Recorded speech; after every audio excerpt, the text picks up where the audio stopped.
On our morning show today from WRCO, we put the spotlight on the upcoming Winter Carnival put on by the Riverdale Education Foundation. Jan Nanke and Shelley Meese join us in studio to talk about that event. Here we go again. Jan, this is going to be an awesome event for you, isn't it? It certainly is. And just want to say that we are representing the Riverdale Community Education Foundation, which Shelley's going to talk more in depth about in a little minute. And the Winter Carnival is set up as not so much as a fundraiser as a way of giving back to the students and something to do in these cold winter months when they're all stuck inside, and just a way of saying thank you to the staff. And so it's more of an event just for fun. And we will raise a little bit of money, and all our money does go back to the Riverdale schools. The carnival will be Saturday, January 31st, and it begins at 11 and it runs through 3 o'clock. We'll have bouncy houses. The whole entire gym at the elementary will be full of bouncy houses. There will be a $10 charge for that. The rest of the carnival is absolutely free. We have, I think, 18 games, face painting, ring toss, fishing game, a rubber duck game, football, frisbee throw, and all sorts of things that are all free. The kids can get prizes for those.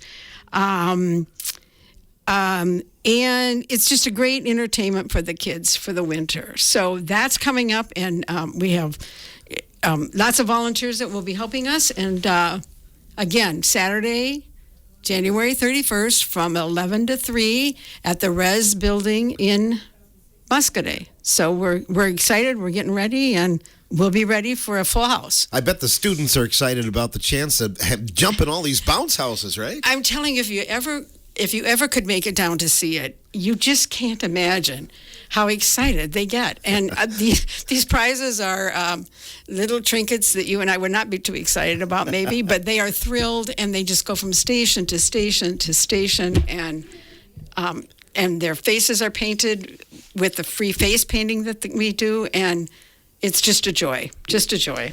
The foundation, you must have to have a lot of volunteers to put an event of this size on. Oh, yes. Yes. Lots and lots of work. We give a shout out to our former member, Jamie Hinkle, who organized this for years and years, and she just did a fantastic job. And we are scrambling, the best of us, to fill her boots. But yes, and we'll a lot of the teachings and support staff and bus drivers and everyone at the elementary building, especially, but at the high school too. We've tapped into every group that we can, and they are all happily volunteering to help us that day. Shelley, as you look at the foundation, I've been there and been privy to the award ceremony in May that kind of culminates the whole year, but that's what you do it for, isn't it? It definitely is, and that's one of my favorite days, is when we can actually give right back and see those teachers that have applied for a grant. We always tell them that it's not anything that's assured that they might not get it, but we have done so well with our fundraisers and community sports support and people donating to our cause that we have got money to spend, and we love spending that money on our kids in the district. Some of the ideas that they come up with now are really different from when the foundation began.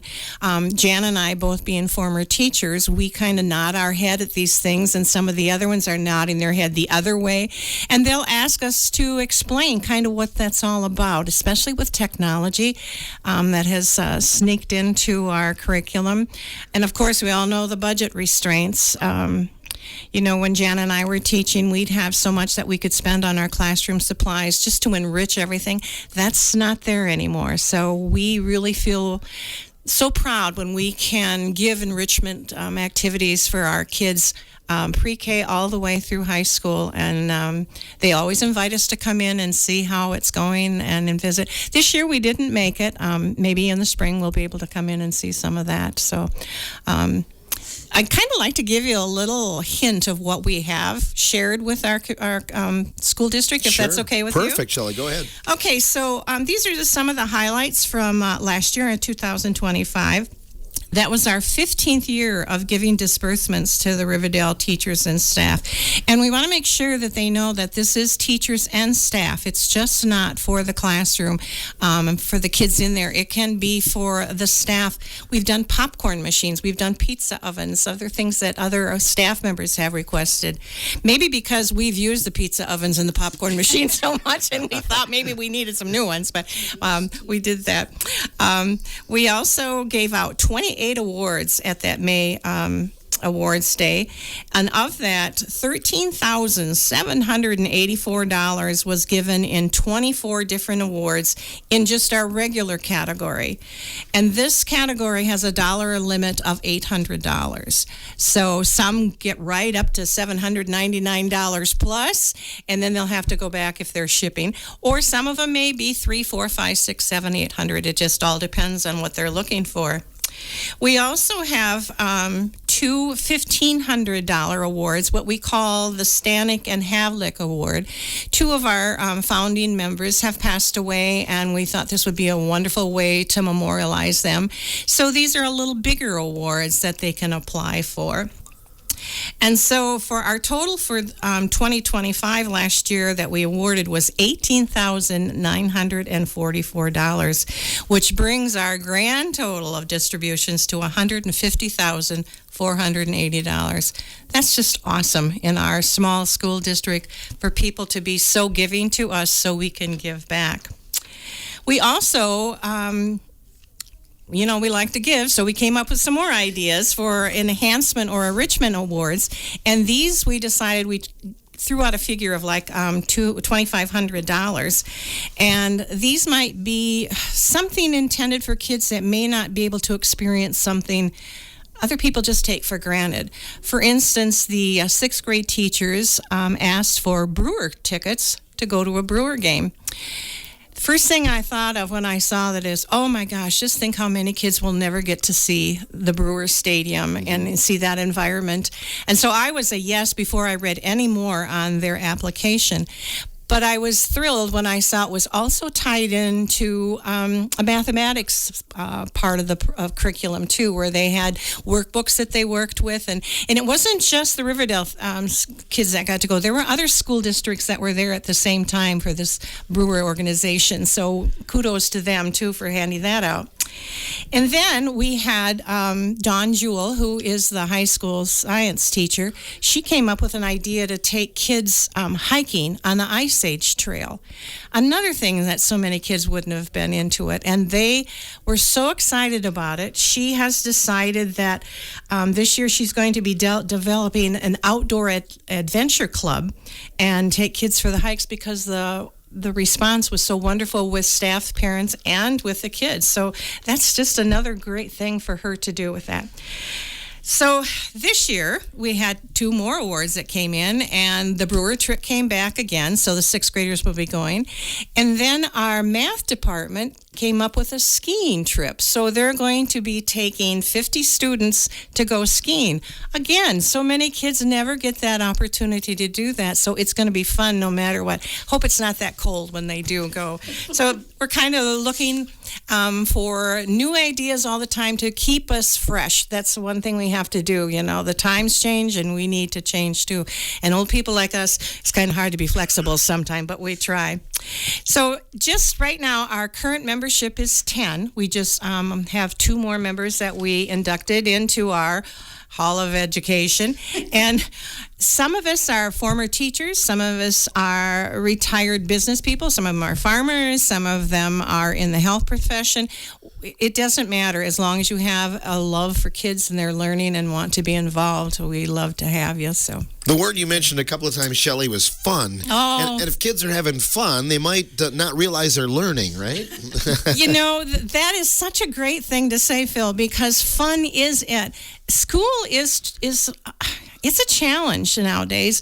Not that it wasn't in the olden days. If you talk to my husband, he had to walk all the way there, walk all the way back, uphill both ways too. But anyway, the fun element kind of got pushed aside when we had so many restrictions and so many things that you had to do. It was necessary. You spent this many minutes on this many minutes on this, and those fun units kind of got tossed to the side. So when they get to use some of these enrichment activities, hands-on activities, that's got to be fun. And the technology part that comes in with it is also fun. I think about way back when I was teaching second grade, we were into the Iditarod, and they're still doing that. Because it just keeps growing, and they also have to change their way of doing things in order to keep the kids interested. They have technology involved in that.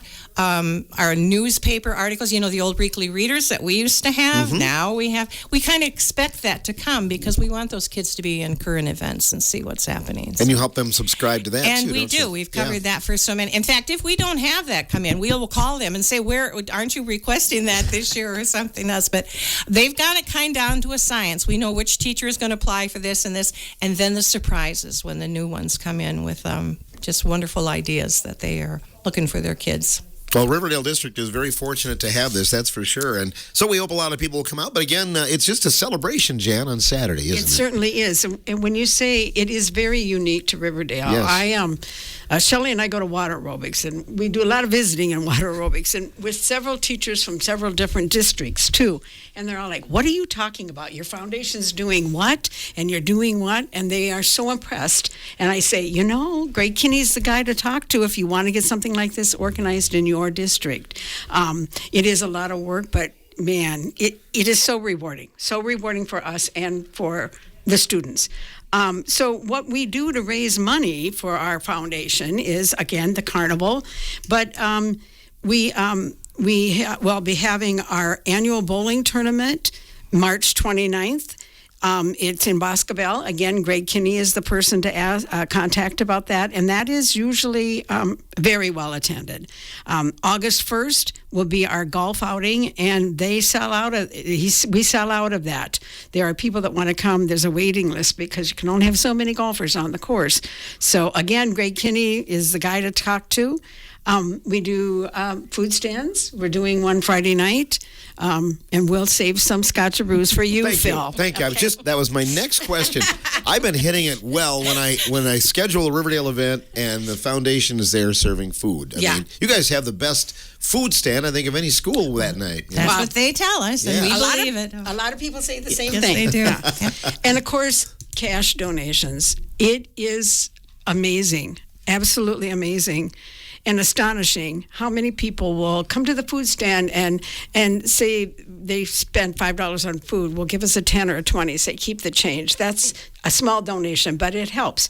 But we have many people in the community who will give us a check for $1,000, $650. One of our staff members, Val Keegan, came in. She did some kind of grant and gave us $250. I mean, it's amazing how many people donate generously to us year after year. Couldn't do it without them, right? No, we couldn't. Speaking of that, this isn't, they don't give it to us for free, but thunder showers, where we get our bouncy houses, they give us such a deal. It's in the wintertime for them, too, so it's a good business for them. But we also get used to their snow cone machine and their cotton candy machine. And again, this carnival wouldn't be possible without the thunder showers. And they come and set up and do so much for us. Right, and they give us a generous part of the portion of the profit, too. And you serve food on Saturday as well? Oh, yes. Food stand again. Oh, yep. All right. And the homemade bars for the carnival are donated by the staff at Riverdale. And I must have 20 people that have already signed up to donate goodies. So there'll be lots and lots of goodies there that day. Yep. Sugar those kids up a little bit, too, and then that's the best way. Bounce around and then send them they'll home sleep well. And send them home. You're right. And I guess we would just kind of like to wrap up with, again, the carnival is Saturday, the 31st, from 11 to 3. And we couldn't do any of this without lots of volunteers. And you, in particular, Phil have always been supportive of all Riverdale things, but of our program as well by letting us come and spend time with you on the radio. We had Riverdale Egg. They're advertising for us on their marquee. That's something new this year. People just come out of the woodwork to help you. I went to school to set up some things, and I just have to give a shout out to Sarah Pluckerman and Kelly Shaver. They were anything you need, and they've been more than helpful by organizing, helping all of this, and all of the volunteers that will be coming. Some are just, I had a grandma call me and say, "Can I come and help?" I said, "Yes, you can." So, yeah. And, also I reached out to the basketball team this year, and they have a game that night, and I went to Larry Swigum, and I said, "Can you get the girls to come help us set up after the ball game on Friday night?" He said, "Absolutely." So, wow. Again, just anybody I asked, from the office staff to the janitors to the cooks to the teachers to the support staff, everyone. Yes, whatever I can do. Can someone from another district come and be a part of the carnival? I was just going to put that in there too. Yeah. It is open to anyone and everyone. We've had grandmas that bring their grandchildren from other school districts, and they are just so enthralled with what's happening here, and the little kids are so excited. So yes, this invitation goes out to anybody that wants to come in. Like Jan said, the bounce houses, there is a fee for that, and the food stand, of course. But everything else, you can just play and just enjoy the day. Sometimes the grandparents just sit back and let them go because you can't keep up with them. They're in from one gym to the other gym to the cafeteria to the food stand. It's all well supervised. Okay. Volunteers supervising everything. So. Yeah, well, thanks for all you do, and I look forward to hearing about the results of your year coming up in May. And we can't wait to have you back to share all those good stories with you. Well, you guys are welcome anytime. Thank you so much, Phil. Thank you. Unconfirmed report, there might be a Pin the Tail on Simo Day on Saturday, too. We have to find a big enough tail, though. We couldn't confirm that. Jan Nanke and Shelley Meese joining us from the Riverdale Education Foundation, and the Winter Carnival coming up 11 until 3 this Saturday.